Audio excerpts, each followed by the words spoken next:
북한이 어제 단거리 탄도미사일을 발사한 데 이어 오늘은 ICBM을 쐈습니다. 한미일 3국의 확장 억제 강화 합의에 반발하는 차원으로 분석됩니다. 관련 내용 이물출 경남대 극동문제연구소 교수 그리고 국방부 출입하는 한현희 기자와 함께 자세히 짚어보겠습니다. 어서 오십시오. 네. 안녕하십니까. 먼저 일단 우리 정부가 확인한 내용 간단히 정리를 해주실까요? 네. 군에서는 오늘 오전 10시 15분 평양 순안 일대에서 북한이 탄도미사일을 쐈는데 이게 그동안은 늘 동해상으로 쐈다고 발표를 해봤었어요. 그랬을 경우에 어느 정도 탄착이 되어서 동해상으로 탄착됐을 때 단거리 미사일일 경우에는 동해상으로 발사했다 이런 표현을 많이 썼는데 오늘은 일부에서부터 동쪽 방향으로 발사를 했다고 밝혔습니다. 그래서 기자실이 그때 약간 술렁거렸어요. 동해상이 아니라 동쪽 방향이라고 하면 지난번에 일본 열도를 통과하는 미사일을 쐈을 때도 그 당시에도 합참에서 동해상이 아니라 동쪽 방향이라고 밝혔었거든요. 그만큼 장거리를 날아갔다. 아직 어디로 갈지 모르겠다. 이런 취지로 풀이가 되는데 그래서 오늘도 장거리 미사일을 쏜 것으로 추정이 됐는데 역시 합참에서는 장거리 미사일 ICBM 대륙간 탄도미사일로 추정이 된다고 밝혔고요. 아직 지금 우리 군에서는 어디에 탄착을 했는지 이런 것은 정확히 밝히지 않고 있습니다. 아직 분석하고 있는 것으로 보이는데 조금 전에 전해드렸지만 일본에서 발표한 내용을 보면 탄도미사일이 홋카이도 오오시마 서쪽 210km 해상에 낙한 것으로 추정된다. 이렇게 지금 일본에서 추정하고 있고 아직 우리 군에서는 정확한 고도라든지 비행거리라든지 속도라든지 어디에 탄착했는지 이런 것들은 아직은 밝히지 않고 있습니다. 교수님, 이게 장거리라고 한다면 아무래도 미국을 겨냥한 도발이다 이렇게 보면 되겠습니까? 예, 그렇게 봐야 되겠죠. 저는 이제 이 ICBM 도발이 갖는 여러 가지 함의가 있다고 보는데 우선 이 ICBM 도발을 지금 8차례 했거든요. 이거는 뭐 전무후무한 그런 사례고요. 그리고 이제 ICBM은 명확하게 이제 그 미국을 겨냥하고 있습니다. 보통 이제 우리 장거리 미사일이라 그러면 5,500km 이상 사거리를 가질 때 장거리 미사일이라고 하는데 이게 이제 ICBM이 이제 대부분 그런 미사일이잖아요. 그리고 또 지금 북한이 실패를 거듭하면서도 이 보여주려고 하는 이 ICBM의 역량이 또 역량을 또 우리가 주목을 해야 한다고 보는 겁니다. 이거는 이제 미국을 단순히 위협하는 수준을 넘어서 실제 이게 이제 사용이 된다면 정말 이것도 이제 전무후무한 그런 폭발력을 가질 수 있는 그런 무기를 지금 개발하고 있거든요. 그 뭐 예를 들면 지금 북한이 주장하는 이 화성 17형 같은 경우는 이 다탄두를 쏠 수 있는 그런 능력을 갖고 있다고 하잖아요. 그러니까 미사일이 한 발이 아니라 이렇게 핵탄두가 한 발이 아니라 여러 발의 핵탄두를 이제 투하를 해서 상당한 지역을 이제 완전히 초토화시킬 수 있는 그런 능력을 지금 만들고 있는 거거든요. 이제 그런 역량을 지금 계속 실패는 거듭하고 있지만 계속 이 반복된 실험을 통해서 그런 더 가공할 만한 그 위협 수준에 도달하려는 그런 노력을 하고 있는 거 이걸 이제 주목해야 될 것 같고요. 어떻든 북한은 지금 한미 더 나아가서는 한국, 미국, 일본이 지금 추구하고 있는 그 확장 억제력 강화 이 부분을 이제 무력화시키려고 하는 그런 의도가 있다고 저는 분석을 합니다. 우리 군 당국 그리고 정보 당국의 분석 결과를 지켜봐야겠습니다만 일단 일본은 이 미사일이 EEZ 배타적 경제 수역 내에 낙하했다라고 판단하고 있습니다. 이걸로 우리가 추정할 수 있는 게 있습니까? 성패를? 일단은 이게 이제 그 일본을 그러니까 미국뿐만이 아니라 일본을 겨냥하고 있다는 느낌도 많이 줍니다. 지금 예전에는 사실 일본 열도를 통과하는 미사일 발사에 대해서 북한도 이게 갖는 정치적 의미가 상당하기 때문에 굉장히 자제를 해왔거든요. 근데 이제 올해만 해도 벌써 두 번째 아마 일본 열도를 이렇게 통과하는 그런 이제 미사일 발사를 하고 있는데 이거는 결국은 한국과 미국, 일본이 이제 군사협력에 적극 이제 동참하고 있잖아요, 그죠? 그러니까 일본에 대해서도 이제 경고를 하는 그런 의미가 있는 것 같고요. 그리고 이제 이 ICBM 발사의 성공 여부에 있어 가장 중요한 게 이제 사거리 능력을 우선 보여주는 건데 지금 뭐 조사 결과를 일단 지켜봐야 되겠지만 생각보다 일찍 낙하를 한 것 같아요. 그러니까 이제 1단, 2단, 3단 추진체가 분리가 되면서 궤도 바깥까지 어떻게 보면 나가야 이게 이제 5,500km 이상 날아가는 그런 능력을 우리가 이제 판단할 수가 있는데 지금 뭐 이렇게 단편적으로 나온 정보이긴 하지만 예. 이번 그 미사일도 ICBM도 결국 실패한 것 같다. 이제 이렇게 이제 봐야 될 것 같고요. 예. 지금 뭐 너무 초보적인 지금 그 내용만 지금 나와 있어 갖고 네네. 더 추가적으로 지금 평가하기는 조금 성급한 그런 상황인 것 같습니다. 어떤 내용이 좀 더 나와야 하는 상황인가요? 일단 우리가 이제 주목하는 부분은 결국은 단분리를 완벽하게 성공했느냐, 네. 그렇게 해서 정상 비행을 했느냐, 이제 그게 가장 중요하겠죠. 그리고 이제 우리가 북한의 ICBM 시험 발사를 계속 보면서 이제 우리가 지켜보는 부분은 결국은 이제 궤도 재진입 기술을 확보했느냐. 이게 이제 궤도 바깥으로 나갔다가 다시 이제 궤도로 진입을 해야 되거든요. 예. 그래서 그 재진입 기술을 확보했느냐, 또는 이제 다탄두를 장착할 수 있는 그런 역량을 이 ICBM이 갖고 있느냐, 이게 가장 중요한 그 기술 부분이거든요. 예. 이제 그 부분을 아직 평가하기는 이제 이르다 이렇게 할 수 있는 거죠. 예. 분석 결과를 좀 지켜보도록 하고요. 한현희 기자, 네. 이게 북한이 지금 ICBM을 발사한 게 최근에도 있지 않았습니까? 네, 그렇습니다. 지난 3일에도 ICBM을 발사했습니다. 그때도 이번과 같이 평양 순안 일대에서 발사를 했고요.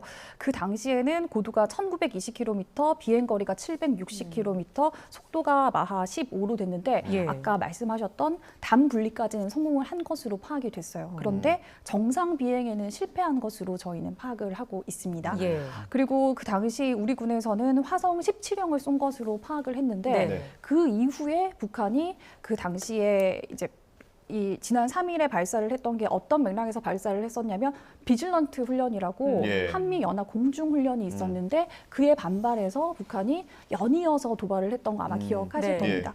그때 발사한 것이 바로 이 ICBM이었는데 그 도발을 모아서 하는 보도가 있었죠. 10월 10일이었나요? 네. 예, 예. 그래서 그때 보도에서 사진을 공개했는데 우리는 화성 17형으로 생각하고 있었는데 예. 북한이 공개한 사진은 화성 17형이 아니라 오히려 화성 15형에 가까운 사진을 공개를 했었습니다. 예. 그래서 당시에 북한이 사실과 사실이 아닌 것을 섞어서 보도했다. 기만 전술을 펼치고 있다. 이런 평가도 나왔었는데요.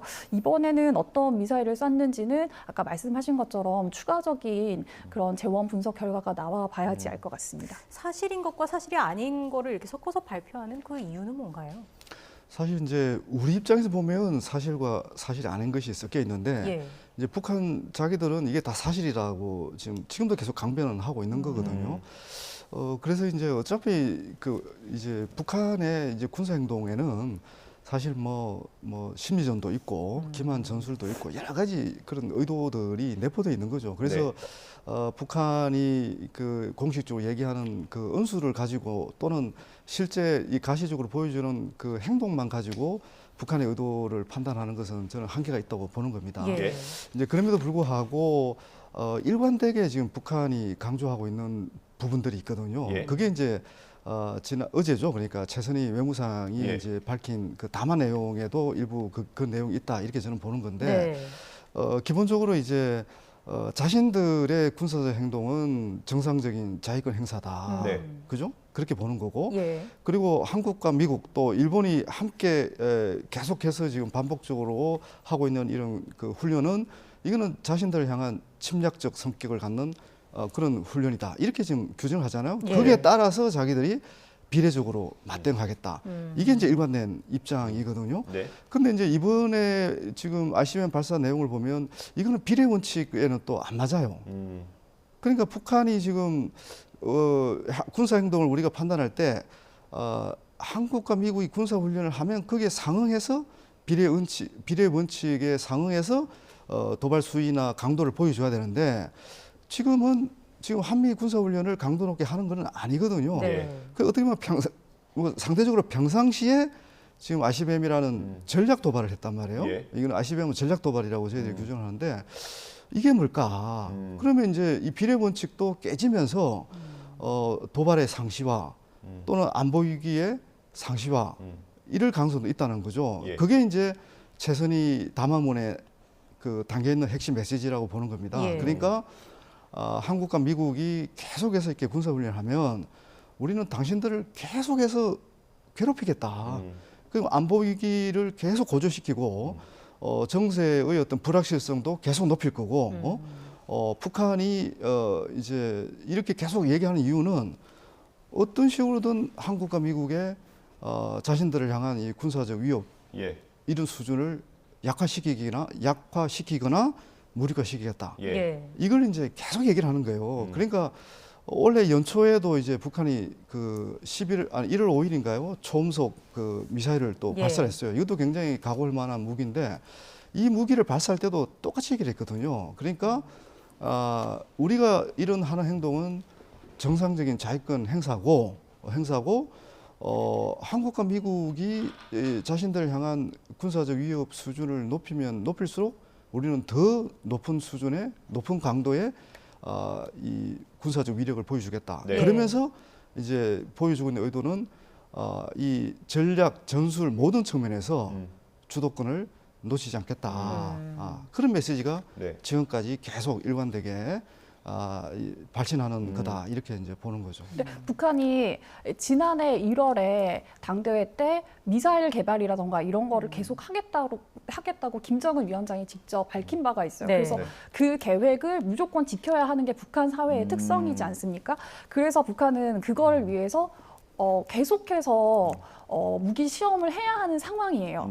그렇기 때문에 어떤 시험을 해야 할 때 그 명분이 사실은 필요하잖아요. 그냥 아무것도 없이 우리 개발만 한다라고 해서 하면 안 되고 네. 그렇기 때문에 북한이 계속해서 명분으로 삼고 있는 게 한미 연합 훈련이라던가 그런 것들을 계속해서 명분으로 삼았죠. 비질런트 훈련이 있었을 때 아까 전에 말씀드렸다시피 굉장히 대규모 도발을 했었는데 그런 것들을 명분 삼아서 계속했는데 그 이후에는 사실 우리가 드러날 만한 훈련을 지금 하고 있지는 않아요. 예. 그래서 북한이 과연 이제 도발을 멈출 것인가 우리 훈련이 없기 때문에 이런 예상도 했지만 그 당시에 또 다른 전문가분들은 어떤 평가를 하셨냐면 북한이 굉장히 많은 비용을 들여서 지금 긴장을 많이 고조시켜 놓은 상황인데 네.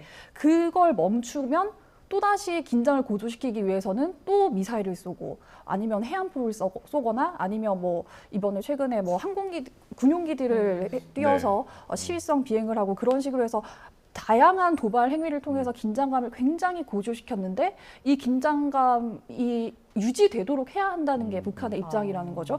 그래서 북한 입장에서는 어떤 것이든 명분을 삼아서 도발을 예. 할 수밖에 없는데 최선희 외무상의 담화를 보면 우리 한미일 정상회담 결과를 꼬투리 잡고 있는데 예. 그거를 이번에 도발의 명분으로 삼고 그래서 최선희 외무상이 직접 나섰기 때문에 예. 미국을 겨냥한 도발이 나올 것이다. 이런 전망도 어제 교수님도 해주셨는데 이 최선희 외무상이라는 인물이 아마 이름 기억하시는 분들이 굉장히 많을 겁니다.